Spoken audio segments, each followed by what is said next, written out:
अस्ति जन्मदिनको दिनमा पनि 20 रुपैयाँको टोरो ल्याएर 1000 रुपैयाँ लिएर गई।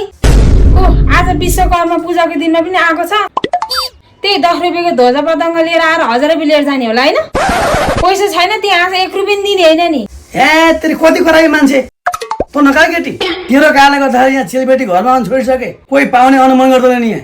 होइन कता चेलीबेटी हो नि, बिहे गरेर दिँदा पनि माइतीको आश गर्ने, हामी त त्यस्तो छैन त। छ्या भाउजू नमस्कार।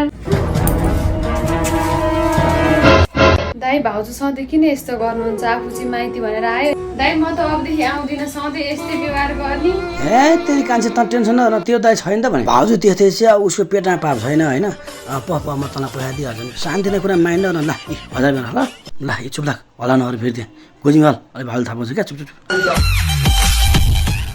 नानी होइन पहिला मैले हुँदा दिएकै हो, यसमा पैसा भएन, बाइकको तेल हाल्न पनि सकिएन, काम छैन होइन।